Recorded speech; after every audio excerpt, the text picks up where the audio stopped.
Les enquêteurs étaient entrés dans l'auberge hantée sans trop savoir à quoi s'attendre, car cela faisait plusieurs années qu'ils essayaient d'avoir l'autorisation d'y pénétrer. Finalement, ils eurent la possibilité de filmer une nuit accompagnés par les propriétaires. Pourtant habitués à des sorties nocturnes et des rencontres paranormales en tout genre, ils ne s'attendaient pas à expérimenter autant de manifestations. Et surtout, ils ne pensaient pas ressortir de l'auberge avec des séquelles physiques.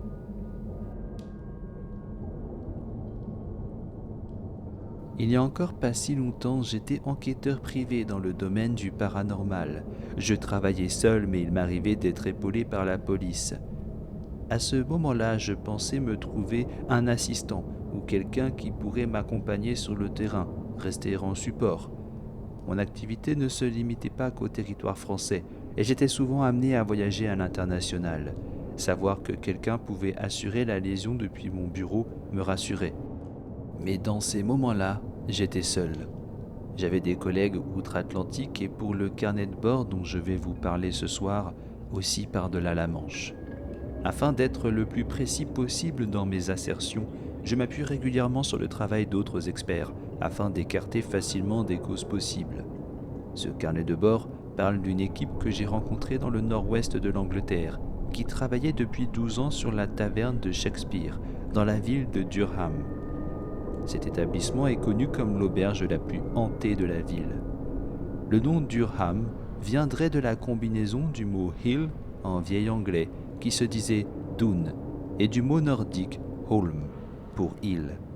D'autres raisons folkloriques pourraient justifier ce nom, comme la légende de la Dun Cow et de la Treilleuse. À noter aussi que la rue Dun Cow où se trouve l'auberge est connue pour être la première rue de la ville. Pour situer le contexte, la légende raconte l'histoire du périple des moines de Lindisfarne qui transportaient le corps de l'anglo-saxon Sainte Cuberte durant l'année 995 après Jésus-Christ. Revenons au présent. Alors que l'équipe de chasseurs de fantômes anglaises marchait dans les rues de Durham, ils enquêtèrent sur une vénelle qui courait le long de la taverne de Shakespeare. La raison de leur présence ici était que dans le passé, des enfants étaient forcés à la prostitution dans ce passage. Selon ce qu'ils m'avaient rapporté, ils avaient tenté de communiquer avec les esprits tourmentés de ces enfants qui auraient pu rester bloqués dans notre monde. Alors qu'ils avaient posé une seule question, une voix de jeune fille leur parvint. Elle leur raconta que de nombreux meurtres avaient eu lieu ici, et les chasseurs de fantômes s'accordèrent pour dire que cela avait sûrement un lien avec les premières geôles qui avaient existé de l'autre côté du trottoir.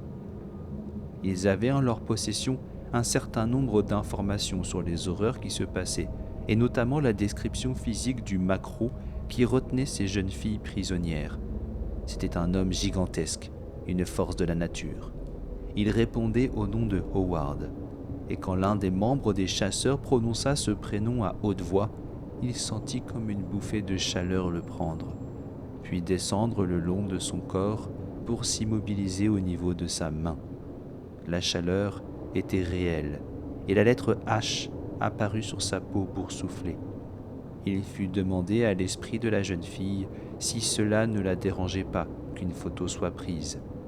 La voix gronda un non catégorique.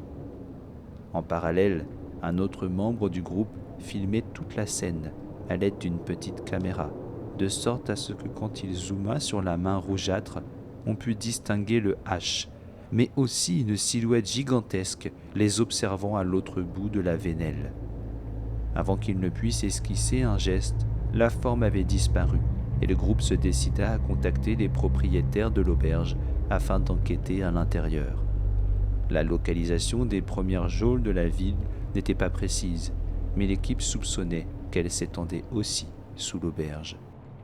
Alors, au bout de 10 ans d'enquête à la recherche de preuves d'une manifestation paranormale, l'équipe de chasseurs reçut l'autorisation d'entrer dans l'auberge et d'installer leur équipement dernier cri. Ils rencontrèrent les propriétaires des lieux, Michel et Chloé, à l'extérieur de la taverne, et ces dernières le conduisirent devant la porte latérale qui se trouvait dans la même vénelle où la lettre H était apparue.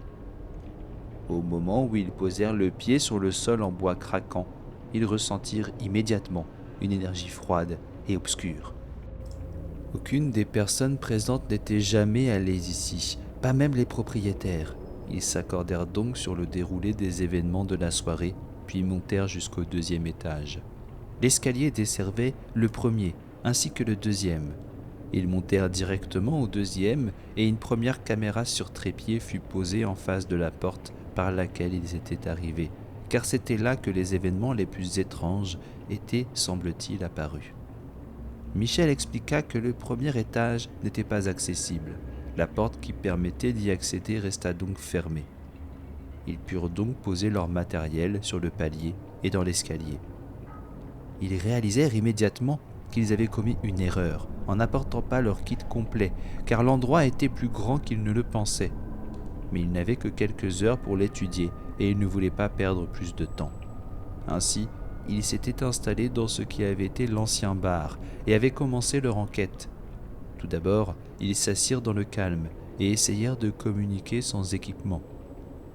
L'un des chasseurs racontait une anecdote sur les lieux quand le détecteur capta un grognement ressemblant à un son humain. Au même instant, des bruits venaient du plafond comme des coups de talon qui étaient donnés volontairement. Une voix prononça le nom de Howard et les chasseurs s'accordèrent pour l'interroger. Ils lui demandèrent s'il était là depuis longtemps et s'il voulait taper sur quelque chose dans la pièce. Des bruits sourds furent captés par l'enregistreur. Les chasseurs essayèrent de le rassurer. La personne qui avait vu sa main se recouvrir d'un hache quelques jours auparavant sentit sa gorge se serrer. Elle demanda à haute voix si Howard avait mal à la gorge. Il ressentait apparemment les douleurs et les peines des âmes qui hantaient ce lieu. Il sentait qu'une femme avait été maltraitée dans cette pièce et même battue. Des voix féminines résonnèrent dans le lointain, entrecoupées de coups donnés dans les murs. La violence était présente dans ces lieux. La propriétaire Michel indiqua que ce bâtiment avait en premier lieu abrité un bordel. Cela expliquait la peine ressentie. Le groupe voulut savoir si Howard battait les femmes présentes et comme réponse, chacun ressentit comme une tape dans le bas du dos. Des bruits de pas retentirent sur les murs et le capteur enregistra un rire guttural. La médium ressentit alors que sa bouche s'asséchait et que sa gorge se serrait toujours plus. Un arrière-goût de plomb la fit cracher sa salive sur le sol poussiéreux.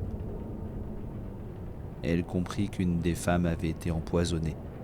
Ils étaient sortis sur le palier et Chloé, la 2e propriétaire, avait dit avoir vu une ombre haute et mince se déplacer à travers la porte de l'étage et bloquer la lumière accrochée au plafond. Une fille fredonna et se fut également enregistrée. La silhouette réapparut et créa une ombre dans l'embrasure de la porte.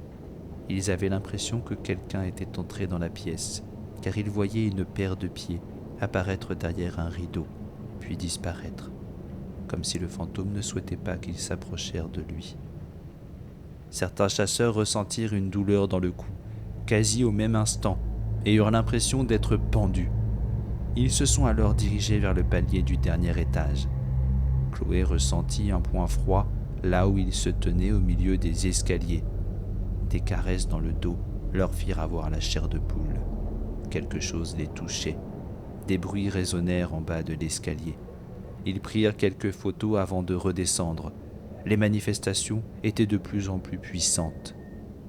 Michel descendit la première et voulut tourner les clés qui étaient restées dans la serrure. Mais avant qu'elle ne puisse les toucher, les clés bougèrent toutes seules, et le tintement les figea tous dans la peur. Ils se dirigèrent vers un autre bar situé à l'arrière, et Michel attesta que la machine à coudre se mettait en route régulièrement toute seule. Au fond de la pièce, un renfoncement faisait penser à un placard secret. Alors qu'ils franchissaient le faux fond et qu'ils entraient dans une pièce cachée, les femmes du groupe sentirent que des mains les attrapaient par les hanches. Alors que certaines arrivaient à s'en détacher sans mal, un souffle fut capté par l'enregistreur et la voix a dit « Descendez d'ici !» Alors qu'ils se regroupaient et reprenaient leurs esprits, ils regardèrent les photos prises jusqu'à maintenant. Des anomalies lumineuses très étranges avaient capturé et ce qui semblait être une forme humaine se cachait derrière une commode. Une silhouette de bébé. Michel et Chloé racontèrent qu'il était très probable que certaines femmes furent obligées d'accoucher dans cet établissement et de les garder cachées dans cette pièce secrète. Ils prirent une pause alors que cela faisait déjà 2 heures qu'ils communiquaient avec les esprits. Michel se sentait de plus en plus heureuse, ce qui contrastait avec l'ambiance. Ils lui demandèrent de sortir et de prendre l'air. Au même instant, un des chasseurs sentit comme un baiser sur l'arrière de son crâne. Il fit volte-face et grâce à son appareil photo argentique, il réussit à prendre une photo. Ils durent attendre de sortir de cet endroit pour la développer. Michel sentait une odeur d'antiseptique, mais elle était la seule. Les femmes sentaient aussi de plus en plus des mains les toucher. Finalement, certaines ressentirent des douleurs dans le ventre, et Chloé supposa que c'étaient les prostituées les plus désespérées qui se faisaient avorter. Ils s'accordèrent pour arrêter là l'expérience et étaient sûrs d'avoir capturé ce qu'il fallait de preuves. Leur enquête avait pris des allures de film d'horreur sur la fin, et j'avais mes réserves sur certains témoignages. Il n'empêchait qu'ils étaient nombreux à avoir expérimenté des choses particulières et surtout précises. Un autre point est que les propriétaires et l'équipe d'enquêteurs ne se connaissaient pas du tout avant cette nuit, et pourtant leur récit de cette nuit était étrangement similaire. En terminant la lecture du dossier que mes collègues anglais m'avaient envoyé, je vis un post-it avec quelques mots. Après avoir développé les photos et les films, ainsi qu'écouté les enregistrements audio, nous avons eu le malheur de découvrir que tous les fichiers avaient été corrompus. Seule cette photo avait survécu. La photo argentique avait été développée et représentait le visage d'un homme. Mais pendant cette investigation, il n'y avait eu que des femmes de présentes.